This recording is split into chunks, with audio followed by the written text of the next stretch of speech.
I asked our climbing community what climbing moves they struggle with due to the lack of flexibility. Today is flexibility support. I'm going to be giving you exercises and stretches for the top 3 climbing moves. Top of the list, we've got high feet / hand foot matching, hand / foot matching while stemming, and anything useful in any situation where you're pressing with both palms and need to bring your feet up one by one. There's a couple different variations in how this climbing move presents itself. We're going to focus first on the really narrow position because actually a highly requested one was stemming in a wide position, and we're going to focus on that later on. So first we're going to look at how to improve our flexibility for bringing our foot towards our hand in that really tight position. Before we get into the first exercise, a quick technique tip with this sort of climbing move is that if you turn to face your hips towards the hold you're trying to bring your foot up to, this often makes the move a lot easier. This is because it's easier to bring your knee up in the sagittal plane, which runs down the front of your body, versus bringing your knee up to the side in the frontal plane. My first exercise recommendation for this is a Kossack squat, and this is a firm favorite for a lot of climbers. I generally use this on a lot of warm-ups as well because it's a good squatting exercise to get the lower body moving. The reason we're using a Kossack squat is because it is going to open up the hip adductors, meaning it's an open hip stretch, but it's also going to have a lot of deep hip flexion, having gravity assist you into that deep position. This deep hip flexion position is exactly what we want to be doing when we're bringing our foot up to our hand. We're just reversing it using gravity to assist us. I would recommend that most people use a little bit of weight to assist them into the depth as well, and make sure you pause in that end range because that's where you're going to stretch the muscles which are involved in this high step position. For the Kossack squat, alternate from side to side, pausing in the bottom for 6 reps on each leg. Rest for about 2 minutes and make sure you do at least 2 or 3 sets of this.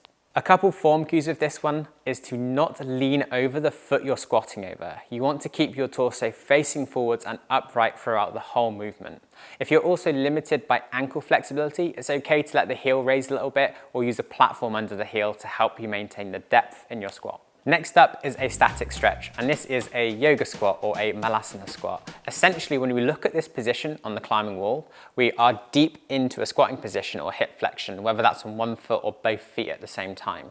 So what we're going to do is we're going to maintain a stretch here in a deep squatting position. This is going to stretch through the hips and into the adductors as well. I really like this position because the feet are a bit narrower than something like a horse stance, which is going to focus more on the adductors. This one is going to focus more on the hip flexion, which is required because we need to get really deep into that position with our knees nice and high. For this one, I would do perhaps 3 sets of 30 seconds in a static stretch, or maybe 2 sets of 60 seconds, depending on what you prefer. With this stretch, you want to avoid rounding your back in this position. You want to be tall through the position and keeping your knees apart. You can also help push your knees out with your elbows, or you can also rotate and reach towards the sky for a little bit of rotation through the thoracic cage as well. Both of those 2 previous exercises were about developing the range of motion required to do this move. But what about the strength required to lift the foot that high? This next exercise is all about the strength of the hip flexors, which is going to improve your mobility. In this exercise, we're going to take a lunging position, but the depth of your lunge and what your hands are placed on, i.e. the platform your hands are on, is going to depend on the range of motion you have and the amount of strength you have in your hip flexors. The nice thing about this exercise is it's very progressive. As you increase range of motion, you're going to increase the depth of this lunging position. Your aim is to go into this lunge, having the knee on the outside of your shoulder, and you want to lift your foot off the floor, using the compression of that hip flexors going really tight in the hip. What we're trying to do here is achieve a contraction at that very end range of motion, which is strengthening your ability to lift your leg. For this exercise, you're going to hold the isometric for 2 seconds and then relax with your foot back on the floor.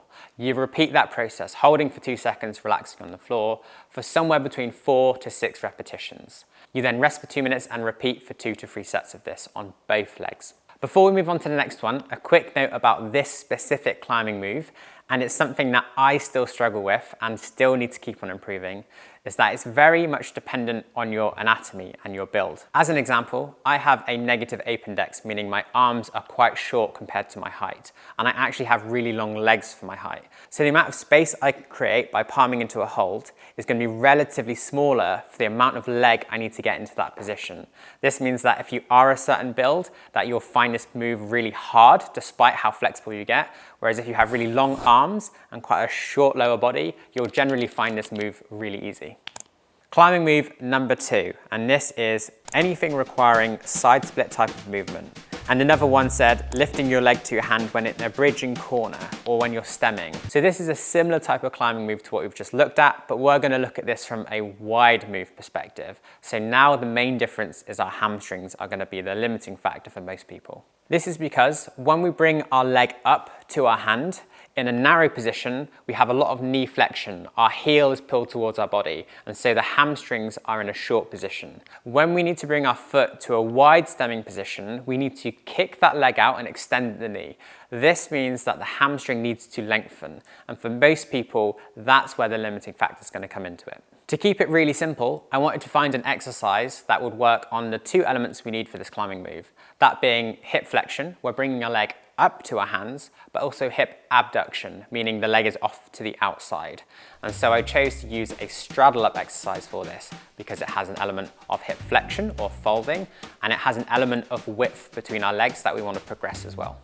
To be able to start this exercise effectively, you need to be able to fold in a seated pancake to at least 90 degrees or a horizontal position. For anyone that is particularly tight, this will be limited by your hamstring flexibility. And so you might stick to this position for a while, using maybe some weight to assist you in that folded position.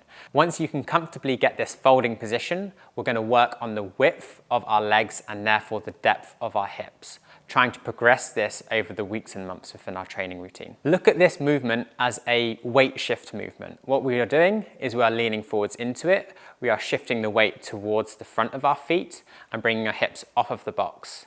We then reverse the movement and come back down. This is the folding element of it and the hamstring flexibility.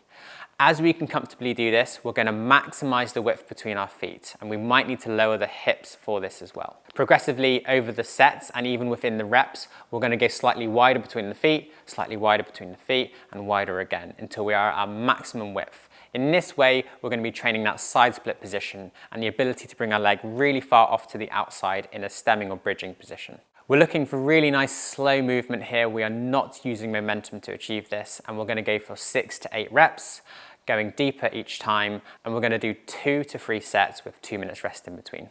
This next exercise is about developing the strength in the hip flexors again. This is the mobility aspect of it. We've worked on the lengthening side, now we want to work on that shortening side.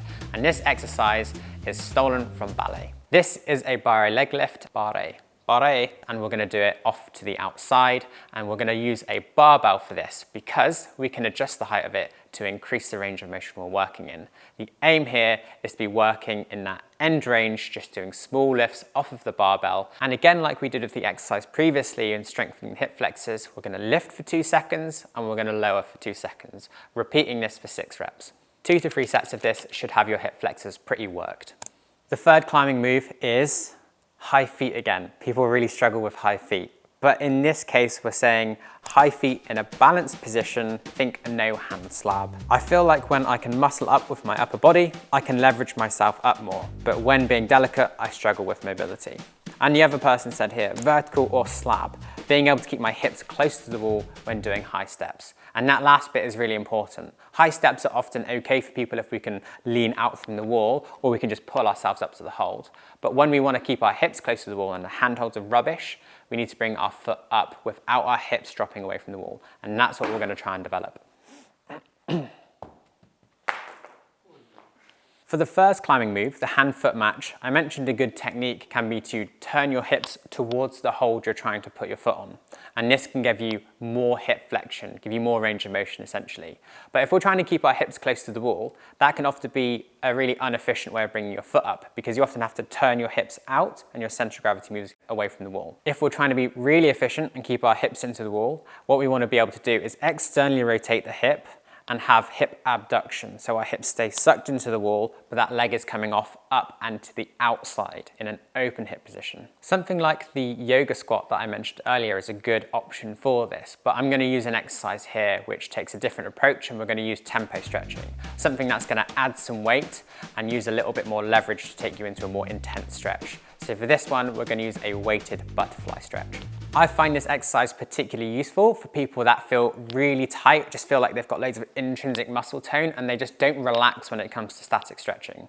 And so we're going to take weights, and if you're strong, it could easily be 10, maybe even 15 kilograms on each leg, just to be able to bring you into an intense stretch. You can then perform reps, or what I'd call tempo stretching here, lowering down for roughly 2 to 3 seconds and lifting up for 2 to 3 seconds. As with any tempo stretching, the amount of reps you do is going to depend on the tempo you use. So if you're lowering for just 2 seconds, it's pretty feasible to do 6 or even 8 reps. If you're lowering, holding for 5 seconds, you might only be doing 4 reps.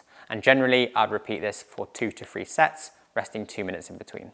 My second exercise is going to look at stretching muscle, which I think is often overlooked by climbers, and this is stretching the hip flexors. If we look at someone performing a high step that's right in front of their hips, it's really narrow, what you'll often see people doing is tilting their hips up. And this is natural, this is going to help you get more range of motion. So they might lean away from the wall, tilt their hips up, and this helps them bring that knee even higher. But what happens is we start to lean away from the wall, or we start to release tension on the lower leg. To keep this move efficient and to keep our hips close to the wall, we want to be able to lift the leg while keeping the other leg pushed through extension so that our hips can stay close to the wall. Developing a level of hip extension means that you can tilt the hips and lift the leg without that lower leg needing to drop away from the wall. To do this, we're going to stretch with a hip flexor lunge. And again, I'm going to go for a tempo stretch here, but equally you could use the same position for a static stretch. We're going to start in a lunging position with this exercise, and we're going to have the back leg relatively open. We're not trying to stretch the quads in this position because they're never going to come into the high step, but we are going to want to stretch the hip flexors. So having a slightly open back leg means we're going to focus the stretch into the hip flexors. You're going to lunge into a hip flexor stretch, hold for 2 to 3 seconds, and then come out. Again, repeating for roughly 6 reps, but the reps will depend on the tempo you use. I like to instruct people to use some weight here, which is going to be pushed directly overhead. If we think about driving this weight into the sky, it's going to keep our upper body in alignment so that we don't compromise by tilting the hip forwards. It's quite easy to compensate in this stretch by allowing your hips to rotate forwards. You want to maintain a neutral pelvis throughout this whole stretch so that it's just the back leg deviating into extension. If you like the format of this video and you want to see us do more, let us know in the comments if you want more flexibility support. Maybe it's a strength training support video, or maybe it would be a technique support video. If you think that's a good idea, let us know what you'd like to see and the specifics you want help with in the comments below.